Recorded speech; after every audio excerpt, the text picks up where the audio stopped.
I'm going to short video that is going to help you. Well, first of all, this is for Tanzania, but to kind of give you an idea of what I do so that you can help to navigate through some of these things and some of these options that are available to you.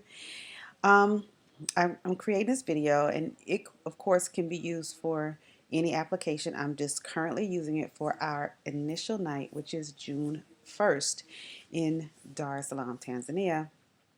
And I'm sharing for we have a family of three who has a specific have two options, and so I'm sharing this so I can give you both of those options. And one of those options is, because your flight is going to be early, I wanted to one say, since your flight is going to be like 3:40 in the morning, even if they're late, you still talk about more like you still be there at least around 5-ish in the morning, unless they're significantly late. So if everything goes as planned, you'll be there about 3:40, 4 o'clock a.m. in the morning. So two things I want you to take under consideration is, number one, the check-in time for any hotel. So you don't want to have to pay for 2 nights just because you want to kind of stay and see the area, and you don't want to spend that much time in the airport. So my recommendation would be, especially since the plan is to go to Zanzibar from Dar at 6:30 a.m. the next morning, and typically the culture there in Tanzania is such that you could probably arrange to be able to, at the very least, if not get in a room much earlier than the designated time, which is typically around 3 o'clock p.m. But you should be able to, at the very least, leave your luggage if you needed to, if you want to go explore the area. So since you will be arriving around 3 or 4 in the morning, I have two recommendations based on, one, this is only going to be a one night stay and we will be needing to go back to the airport and be there at a specific time. But two, because you will be there for a majority of the day, for the whole day, and you're traveling with someone who's younger, to really maximize your use of the time, the two options that I would, well, actually, it could be three possible options, but if you want to get the beach experience kind of over with, all at the same time, then I would recommend staying close to the beach in a place where things are within walking distance proximity, to kind of minimize your expense with having to utilize services like transportation services. That way, you only really need to have to worry about booking a taxi to take you back to the airport the next day. So, being centrally located near the beach, if that's where you want to be, would probably be one of my recommendations. However, if shopping is something you want to do early on in your trip, then you could also look at possibly staying somewhere closer in the center of city. And so I want to first give you an idea so you can kind of see what I'm saying. So, like here, for instance, this is a beach resort, and I actually stayed here. I personally was not as pleased with the experience myself. So unfortunately, I'm not necessarily recommending it from my experience, but it is a good price. It is absolutely on a beach. There is definitely amenities as far as pool and so forth for the children, but overall, as far as the room accommodations, there were some things that I have to admit I personally wasn't as pleased with. So I'm gonna leave it at that. But I mean, it wasn't like completely horrible or anything like that. It does have at least, well, it gives you mostly access to the beach. As far as the location and things around, I mean, other than walking around the beach, that was pretty much it. As far as things to really do and activities, it wasn't a whole lot there. But if your goal is just to hang out on the beach, then it's perfectly fine. And it is, of course, a very good rate. And for one night, that's not a bad idea. But the only thing is, it is a considerable distance from the airport. So that means you would have to arrange transportation that much earlier in the morning.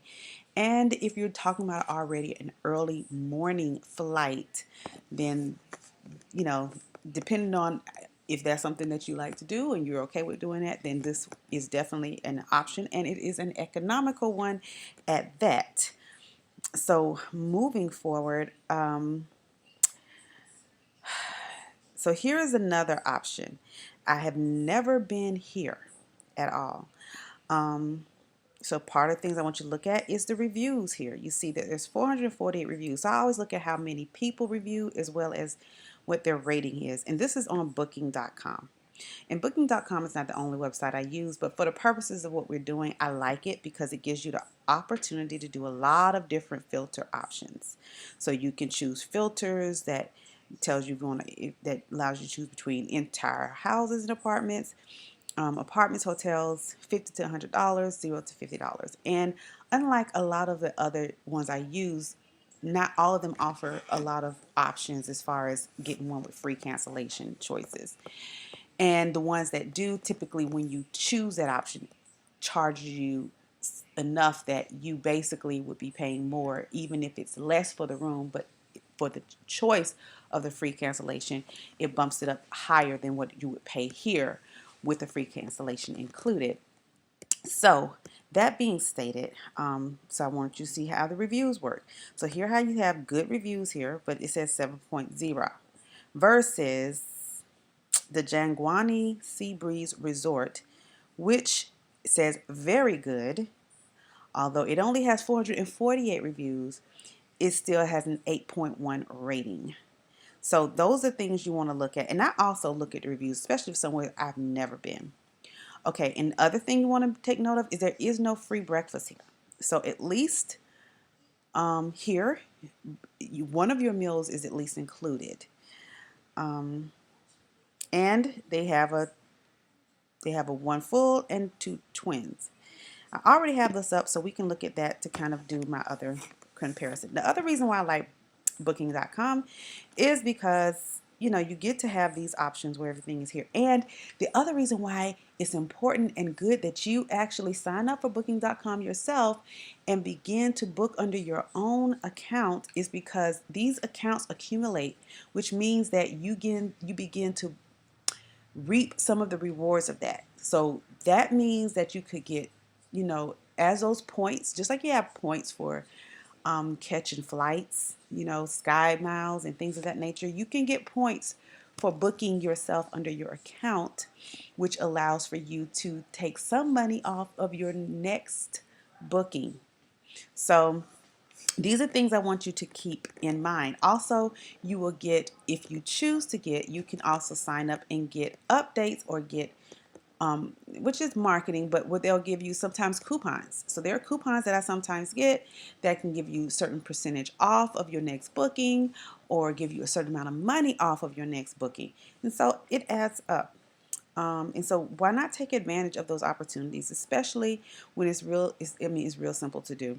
So I put in a filter that also allow for airport shuttle. Now, mind you that this is airport shuttle available at an additional cost. And this is not always 100%.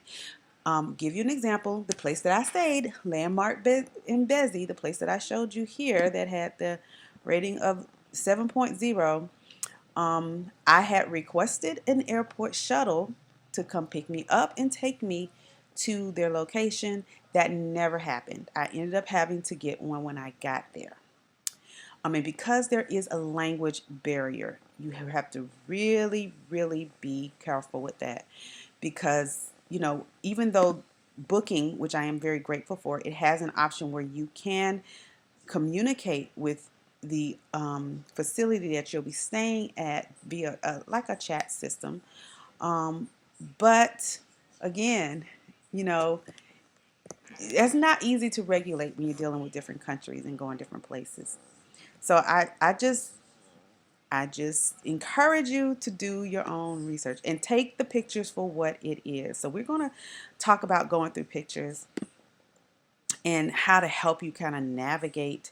For me, you have to know what is your priority. So for me, it's nice. It could be, and I've seen this where the when I say outside, I mean like not just the outside where the pool and the open areas are, could be extremely beautiful. And I've seen places like that. But then when you get into the room, you got a whole nother story going. And so here is my perspective. Other people are different. Some people, it doesn't matter. The room can be plain Jane and, nothing to sing or write home about.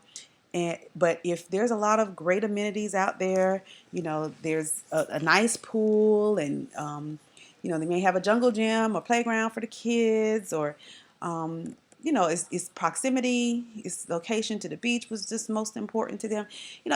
Everyone has different things that are a priority for them. So make sure that the pictures and the things that are important to you look acceptable to you. So the pictures you can ascertain a lot of different things. Um, so you can, like I said, look at the outside of the facility so you can kind of see what you're going to encounter, get an idea. Look at the furniture. Is it something that looks old and dated, or does it look more modernized, or like, it's just been well kept. Um, You can look at the places you're going to eat. And what I also look at is what's missing. So I've seen places where you can, and I'm not talking about specifically in Tanzania because I use booking for a lot of different places that I go, including the United States. And there are times where you will see hotels, and I mean even mainline hotels, like, and just throw some out there, like the Holiday Inn or something, or Days Inn, or Wingate, or any of those places. And you might only see external pictures, like no pictures of your room, like of a double room, of a queen room. None of that might be visible. The only thing you probably see is like the lobby, if they have a exercise area, common areas is what you'll see. So you want to pay attention to that. Because they don't show you rooms. This is the space you're going to be living in, and I like this option because it shows you multiple rooms. So some of the things that you can see here that is very useful to you is the fact that all these rooms are different. So you don't have like, if you stay in a lot of the hotels in the United States, there's a continuity of the rooms. Even if it's one bedroom, even if it's two bedrooms, um, even if it's a suite, for instance, there's a similar profile. Like basically, it's the same decor, the same beds, it's going to be same bedding that's used with very few variations. Sometimes the junior suite might have a different bedding or something like that, but most of the pictures you're going to see a continuity in that. Okay, so when you see pictures, because this is not just a Tanzania thing, this will be also in Israel. You'll see some places where there's pictures and there is no continuity. So like this room, it's a standard double room, and double meaning it's a one bed but like a double bed. So it would be equivalent to like what we call a full size bed, not a queen, not a king, not two twin beds, but this would be the equivalent of one bed.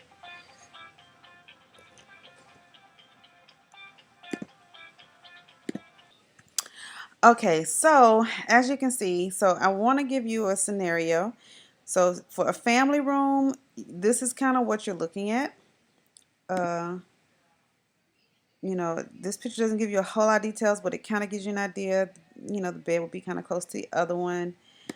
And so it's good to know that, so that one, since we're going to be staying in Dar one night before we go to Zanzibar, and then we'll be staying for several nights when we get back from Arusha, to know what it looks like. So sometimes it's good to kind of at least spend that initial day so you can kind of know what to expect. And the other thing I usually like about this website is sometimes they offer additional pictures of that specific room so that you're not having to look at 45 different pictures, but you can look at one room. So see what I'm saying? Like this is a very nice looking room. But see, when you don't have continuity, you don't know what your room is going to look like. And I mean, that's a nice looking room, but I mean, no doubt, I gotta admit that I probably would prefer either this room or this room. But because there's no continuity, you just don't know what kind of room you're gonna get. And that's not necessarily a bad thing. I'm just saying, just it's a thing to know if your personal space being a certain way is important to you. Now, if your If you're more like it doesn't really matter so much about that as it does the amenities that the hotels offer, and that's more of your priority, then that's something that you want to, spend more time looking at what the facilities look like, like the pool that they have here, the proximity to the beach. Those are the kinds of things that you're going to want to pay more attention to. The view you have from your room may be more important to you. So these are things you also want to look at, because when you're selecting your room, it will tell you room type and what's in those rooms. So like this room has a balcony. It has a garden view and a pool view. So you hear the different view options that you may have. So it's not really telling you specifically that that's what your room is going to have. But here you see all that your room will have. So notice here that upper floors are accessible by stairs only, which means that there is no elevator. So that's important to note. If that's, especially if you're going to be lugging a lot of things, elevator may be extremely important to have if there's going to be stairs involved. But it does have a refrigerator, so that of course is a plus. I don't see microwave, and so that could be an issue, because as we keep the Sabbath, it's not going to be an issue coming in. And that's the other thing you got to think about. If we're only going to be there for one day, the room may not be very important if all we're going to do is sleep there. We just want it to be clean. It doesn't have to be luxury. It doesn't have to be lavish, but it needs to be appropriately priced, and these are appropriate prices. So for a standard, a two twin bed and a full bed, that's more than enough. That's really all that is all that essential to know. You have enough bedroom, and basically you want to be in a place that's close in proximity to locations where you can walk around. There are things that you can do and see without having to necessarily have to take a taxi or somewhere to get there, because that's going to minimize your expense. And sometimes it's better actually to spend a little bit more on the room to get into a proximity that's going to limit the amount of traveling you have to do by vehicle. Because then, really, with Tanzania, just like Israel, your second highest expense is not going to be food. It's not going to be your accommodations. It's really going to be your transportation to get to and fro where you would like to go. So if you can minimize how much you have to spend getting to destinations, then that is going to be the prominent thing that you want to do. And so keeping track of things like how far this is from certain places, like how far is this from the airport? Because if, for instance, they don't have a shuttle service and you would have to take a taxi, one of the things you would want to do with that information is, sometimes you have to decide on, because again, anyone anywhere, and again, when you're looking at Americans, when people see us, they see money, they see dollar signs, they think we have it, so why not?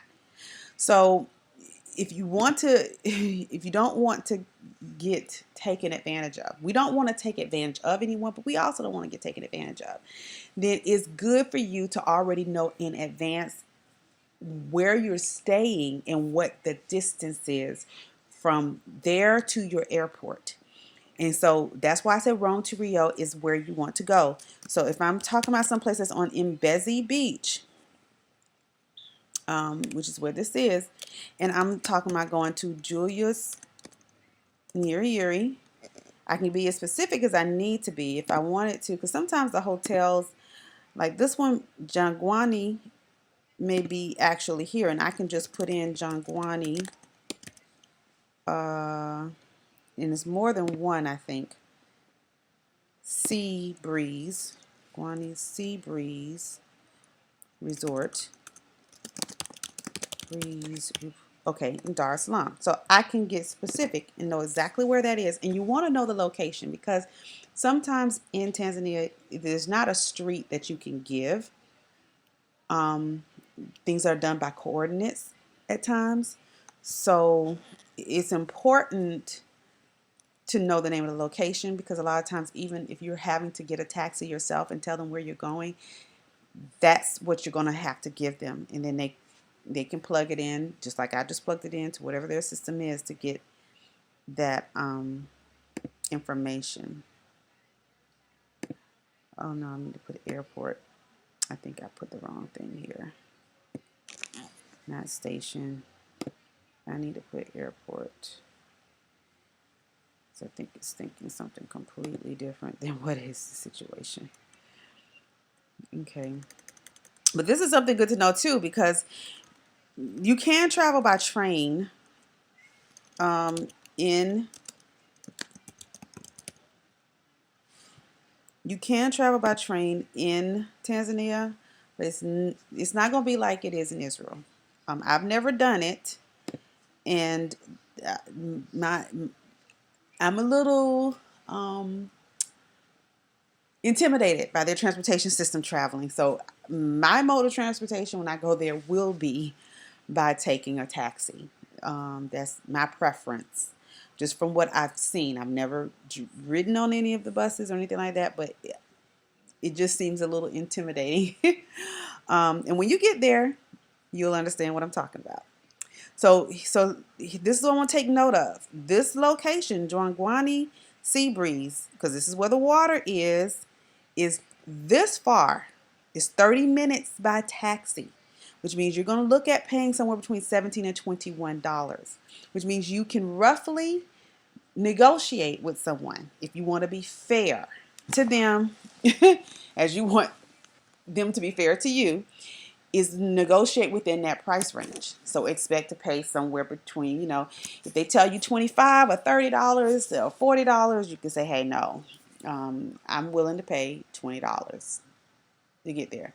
Now, the problem with if the place that you're staying doesn't offer this as a service included, or doesn't have their own service where you can find out in advance what they're going to charge you to use that service, is that now you're going to be getting a taxi, and that taxi can try to charge you whatever they want.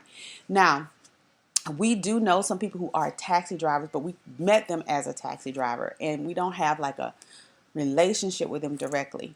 And there was a place that's called Airport Lodge that we stayed at, what we liked, and it's very close to the airport, but they are already booked for the time that we will be there. So that's not an option. So either way, we're both going to have to look for a place to stay. The biggest issue is figuring out where to stay. Again, from our vantage point, on the initial coming in, we will be there only for one night. So therefore, and we will be there at 11:25 at night. So for me, I'm trying to minimize the expense. Of course, I want to say somewhere decent, but my highest priority is how close is this to the airport, because I don't want to have to pay a high price to get back, and I don't want to have to get up much earlier than I already will have to, because you want to get there an hour, at least an hour before it's time to board the flight. That's what you're going to want to do. So that means you need to leave, depending on where you're staying, either 30 minutes to an hour or longer, depending on how far it is, before you go. So if you're going to book a taxi, for instance, if we're leaving at 6:30, if you're getting a flight at least at 6:30 in the morning, and you're staying 30 minutes away, you may want to book a taxi that in an hour in advance of that. So if we need to be there by 5:30, you want to get a taxi that's going to leave. You're going to leave. In other words, they're going to be there to pick you up at 4:30, so that you can make sure you're there by 5:30. It's better to be earlier than that time than later than that time. And since you don't know how the traffic is going to run, so that you might end up, even though it's a 30-minute typical time of day, when you go, it may be a busy time. And so therefore, you want to allot an extra amount of time, especially if you're living that far or if you're staying that far away. So those are the cons of, staying farther away from the airport. The the pros, of course, of staying close to the airport is that, you don't have to leave as early, and you're almost guaranteed that you're going to be able to get your transportation going, because typically places that are close to the airport already expect that they're going to have people coming in and out. And so even if they don't offer shuttle services, there's going to probably be a better chance that you're going to be able to get a taxi, and you're not going to have to do a lot of explanation, because language is going to be an issue, because just about everybody speaks Swahili in heart. And there are many people who don't speak English. Even you may get chances are you'll get a taxi driver who won't speak English. So that being said, you're going to also want to make sure you download on your phone, in addition to Rome to Rio, in addition to getting WhatsApp, or well, both WhatsApp and Telegram, or just basically WhatsApp. Most people have WhatsApp, and people who have WhatsApp have Telegram also. So at least the people that we know that we will connect you with. So that's not going to be an issue. But if you're going to be doing that, you're going to need to make sure that you have in your, how can I put it? You're going to want to make sure that you, well, I mean, again, so you're going to make sure you have on your phone WhatsApp. You want to make sure you have Rome to Rio, and you're going to want to make sure that you have a Google Translate with the Swahili downloaded on your phone, because we are going to be in Tanzania where Wi-Fi is not always reliable. So you want to have things that are essential to your traveling, accessible to you without having to be on the internet to access it. So with the communicating with someone who's, going to be navigating you around, you want to be able to have that Google Translate always handy and accessible, so that you can be able to let them know where you're going. And because you're not going to always have access to the internet, that means you're not going to always have access to being able to call even the contacts that I have in order to help you if you run into a bind. The most you'd be able to do is perhaps communicate with them, which is why the translate is so important. That you can give them the number of someone who they could call on their phone for you, and they can communicate and they can explain what you're trying to say. But to avoid all of that, we're going to do as much as we can up front in terms of communication, so that you don't have those issues. And one of those things are, we do know someone who at least lives there. Like I said, my contact with them is not all that, we don't communicate a lot, but I have their number. So that's at least a driver that you can contact. And you can contact before you get there to let them know, this is my schedule. If you would like to, how much would you charge me to go from here to here? And you can send it to them through WhatsApp, and then you have reliable transportation. You can choose an option. Sometimes what we've done is we would pay them for the day to be our travel guide. So we've had people who we've gotten their number and their taxi drivers, and we kind of negotiated, if they're going to take us everywhere we want to go for a whole day, we might say, okay, well, we'll pay you $100 to take us everywhere we go for the whole day. If we're going to just do maybe 4 hours of travel, you may say, oh, okay, how about we pay you $50 for 4 hours, to take us where we want to go and see the things we want to see, that sort of thing. So those are some options that are also accessible to you. So keeping all of these kinds of things in mind. So now we want to go to, because it's a lot of useful information that you need to know. So we've seen the options, or some of the options. So again, of living on the beach. Now there is the option that we could do if we decided to work together. We could do an apartment. But here's my problem with this particular location. It's new to booking. So you don't have the benefit of reviews that other people have done. You're basically going to be the test subject.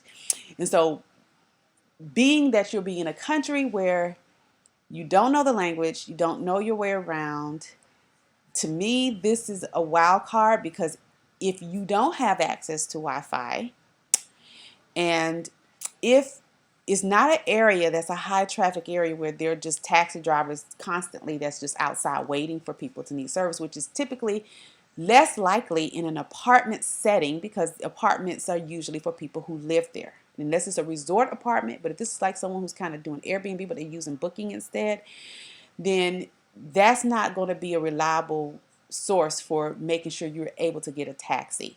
Because at least with the hotel, especially in the country you don't know, the benefit is someone there is going to probably speak English, or because just they have to deal with people who speak English who are coming to visit. So they're going to know a certain basis of English, even the basics like a taxi. So they know you need a taxi and they know you need to go to the airport. They're going to be able to say at least that and be able to help you, assist you with that. If you do not have a 24-hour help desk, you do not have, a 24-hour desk, which if you're talking about saying an apartment, you're not going to have. If you decided you wanted to go somewhere, go out to eat, it's not like, you know, if you're staying in a hotel where they usually have a restaurant. Every hotel I've been to in Tanzania has a restaurant attached to it. So now you're talking about if you need to go grocery shopping, you need to know if there's what they have is not so much. They have grocery stores, but they're not everywhere plentiful like we have. What they have is outdoor markets. And those outdoor markets sell various kinds of things, and they do have restaurants.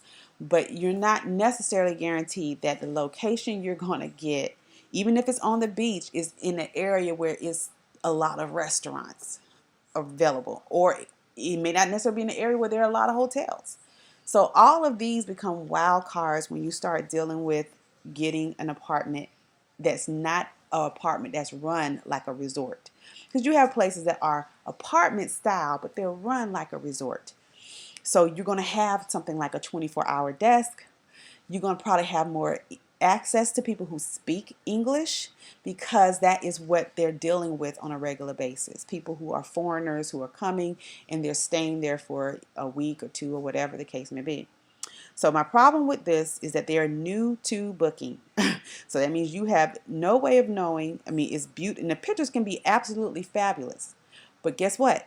If you're stuck there and you can't, that Wi-Fi is not reliable, so that means you can't access WhatsApp to communicate with anybody, to get a taxi if you're not near one, and so you don't know where you are.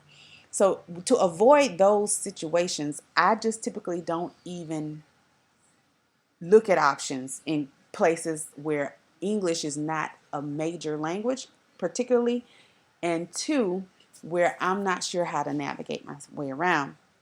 So I don't choose options that are wild cards. I like to see reviews because reviews will tell you if it's in a great location. They had access to all sorts of things. If you're talking about a apartment that there are reviews and the reviews tell you that, oh yeah, it's walking distance to here or there, they have a jazz club here, they have this over there, then yeah, I'm more willing to give it a shot, and definitely don't want to give it a shot the day before I have to be on a plane.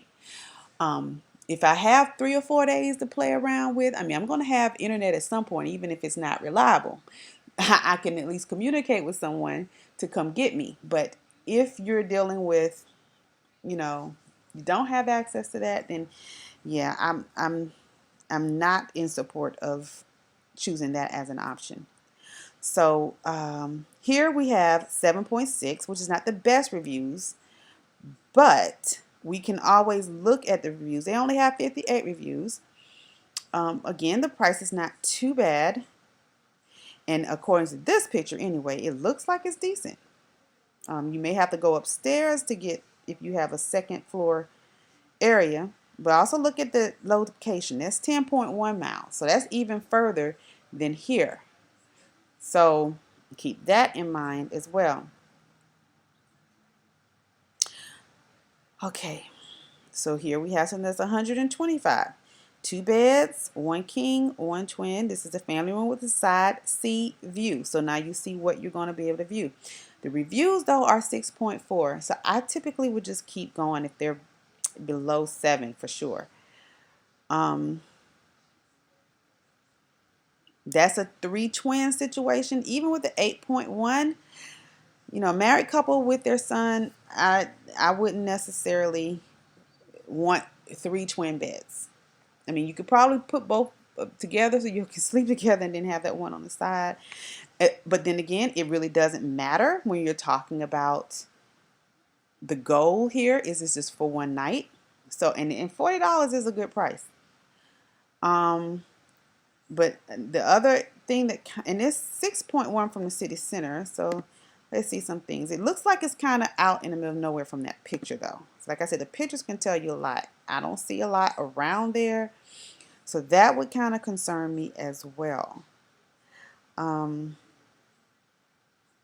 that's a good price.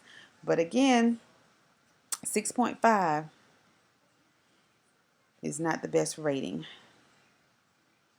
Now there's a 2-bedroom apartment and 162 just for one night. I personally wouldn't want to spend that much just for one night. I don't see the need in doing that. They have a spacious standalone mansion. Now it got one review, 9.0. They are new to booking. You at least have that. It is a 3-bedroom, which is a nice possibility, and the price is absolutely perfect. Masaki, it's a 4.3 miles from the center, so it's not a bad location, it would seem. I mean, of course, you're still going to have to get a taxi. But, okay, so we can look at it. But again, it only having one review. It's a few things that I would have to make sure of before I would be willing to accept that as an option. And that could be an option that we can all do, especially since it is a 3-bedroom space.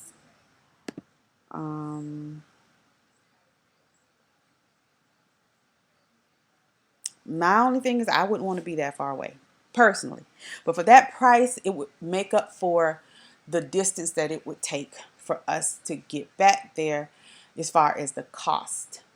It would mean, however, that we would have to get up very early and we would want to ensure that our transportation is on time. So we would probably give an extra hour for them to get to us, even if it makes us an extra hour early. Okay. So this is 7.6 with 361 views. I would definitely consider this because of one, it's only for one night. That's the biggest thing. It's only for one night. So it wouldn't be no big deal. You got one even cheaper. It's got 7.6 just like this one. So that is a compromise. But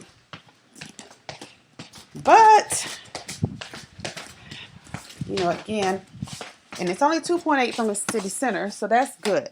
So we can look at the pictures and see what they reveal. And it's free cancellation. So at this point, the goal is to make sure we have something. Okay, even if something is better than nothing. Only thing I don't like, it has large double or twins. So with 3 people, you really want to have 3 beds, or no, I'm sorry, 2 beds at least.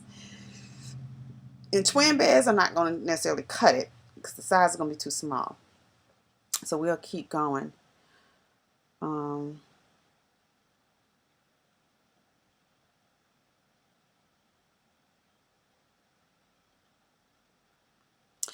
Okay, this one's 7.3. Oyster Bay.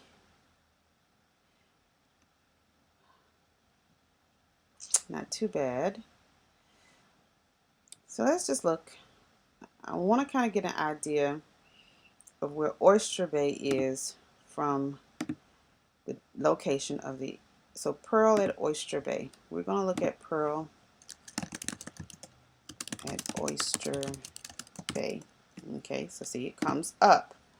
We're going to see how far is that. Okay, so that's a little closer. One of the things we may want to look for is something that's kind of close to, because let's see, this National Museum and House of Culture.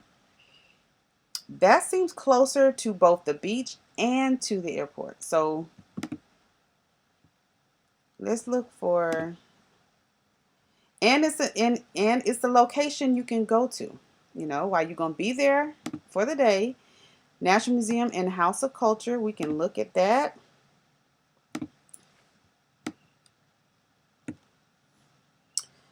Okay, so this was the spacious standalone, which is kind of what you want. It's definitely a nice space. But again, it's just a lack of guests to be able to share their experience. And you don't really necessarily want to put all your eggs in one basket. There's only one person to review. That's putting a lot of weight on that one individual. And then knowing whether or not this could be that individual or someone could have who works there could have done that. So I typically like to have more than one person. National. Okay, I'm sorry, y'all. I keep it. Museum and House of Culture. Museum and House of Culture. Okay, so let's look for something that's close to that. So we just put that in and we're going to search. Because this will get you an area that's close to the beach, close to the museum, and is not far from the airport. So here we go. So just looking at the pricing of this, this tells me that this is probably an upscale area and the locations. The places are more expensive to stay. You have places like the Holiday Inn. The rooms are higher. So, okay, so this is not as high. Breakfast is included. It's close to the museum. Now, being where it is probably okay. No, now this is for an option of okay. So you have, let's see what they have: one full bed in bedroom one full bed in bedroom two, and that's so therefore you and your child can have your own rooms, and it's 105. So that's not a bad price.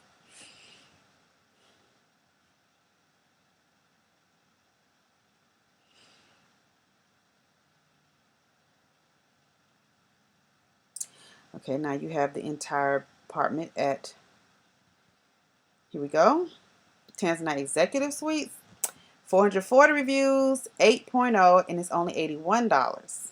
That's a good price. Free cancellation, no prepayment necessary. So that may be one to really get. It's going to put you close to things. It's at 8.0. So, you know, we can go further at looking at how it checks, because the marks you really want to know is it clean? Is it a safe area? I mean, because at the end of the day, we're talking about one night.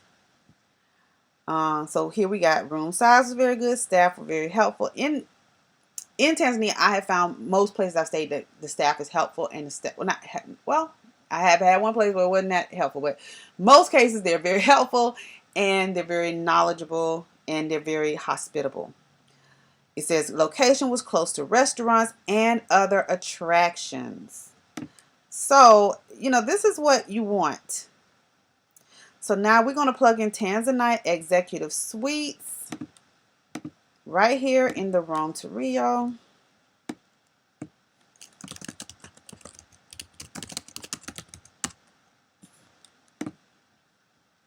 We're going to see how far that is from both the beach and where we want to stay. And we're in the airport. So here we go. 15 minutes from the taxi to go to the airport. We're now close to the beach. We're close to where there's some water. We're close to a museum so that those who are here during the day have access to a museum. And we're talking about $8 to $10 to go from there to the airport. So this really, to me, may be the winner. In fact, this may be even the winner for us to choose as an option. I mean, we don't have to be near the airport. I'm sorry, we don't have to be near the beach, but my thing is at this point, the place that we would have stayed that offered the free shuttle service is not accessible to us. And so if I have to be somewhere, I don't know how far, I still may have to go. I might as well be, if I'm be between places, we might as well be together, and then we can share a taxi together. All of those things come into play. So then it's a win-win for each and every one of us who are on the trip. And it's a good price. I see some continuity in the design, which is good. This is a skyscraper, so you should have lots of options. Let me see. For those who, and if this $81 for 3 people, we already know it's going to be a good price for those that's just one. Look at that view. Here you have exactly what you need, for a limited time there. It's a nice space. It looks very clean, simple. What else can you ask for? So my suggestion would be this one. And I will also post this in the link to the email that I'm sending you. So this is all we're going to discuss today on this. I hope that this was very helpful. I want you to utilize this video not just for this particular site, but this helps you to explore yourself for other places you may want to stay, and gives you options beyond just what I can limit to. I would be limiting you to, and it opens the door so that you can, for travel, just not for this trip. My goal in being a travel coach really was not simply to be like a travel agent. I'm not a travel agent, and that's not what my goal is to be, where all I do is book, hotels and tours for you. My goal was to basically allow you to show you what we do, help you to replicate the experience, so that if you decide that this is something you want to do again yourself, you have all of the tools you need to go wherever you want to go, to get them to maximize the most with even your money. Because like I said, when you join places like booking.com, I go through Expedia, I go through Priceline, I go through a lot of them. But when you join places like this, you get access to coupons. You store up points that can help reduce the rate of your expenses. So why give that to someone else when you can get that yourself? And then why put yourself in a position where you have to depend on that person, especially if they're not going the same time you are somewhere, not going to be in the same places you're not going to always have access to them when you start traveling because you're not on the same flight. So that being in mind, I want you to always be empowered to be able to get the best possible deals, to know how to navigate through all of this so that you can be successful in where you're staying, because I want you to enjoy this experience. Now, there are, of course, some contacts we have that were God divine contacts that we are definitely going to share with you, that's going to help to make it that much more smoother for you, of course. And we are welcome. I enjoy sharing that with you. But there are some simple things that I do that really, anyone can do. It's not something that takes a whole lot. And it's just knowing what's the best route to take. So here's what my suggestion would be for you to do. And like I said, I'm going to take this link and I'm going to send it to you. So all you have to do is to actually go here and get this room if this meets your approval. So yeah, that's it. So I recommend this because, again, notice that this is free cancellation as long as you cancel before May 31st. So take note of that, and you don't have to pay right now. So this is something simple to do. You can secure a place, get that out of your hair, not have to think about that no more, because we do have some things that have to be paid for right now. So that gives you time to pay for those things, at least until May 31st. So, my thing is, again, the sooner we get this at least taken care of, the sooner we can get to the place where the things that we got to pay for now, like we've got to pay for those airline tickets. So we need to go ahead and secure that. And when you get those tickets, make sure for the tickets that we're doing inside the country of Tanzania, make sure that you really consider getting the ones that's at least, even if they're not free to cancel, because we're going to go those places if we go. But if even if you can't cancel, it's something that you can change the date if you needed to, because who knows? You know, you may decide I'd rather spend more time in Dar, or something may happen and we may have to leave early from Arusha, or something you may decide, I may not want to spend that much time in Zanzibar. So whatever the case may be, you want to have the flexibility. So having a flexible flight and paying the few extra dollars that it costs, I mean, to me, is a good security blanket. Of course, you're going to have your own travel insurance, but travel insurance requires paperwork to get that money back. And so the question you want to ask yourself is, if you can avoid that by just paying a few dollars to where you can click a few buttons and then just change the flight you're taking and not pay anything more, then that is the simplest route to take, rather than having to come back home and then file a claim for that money that you're trying to extract from your insurance company. So again, take it for what you will. That's my suggestions to you. And be blessed.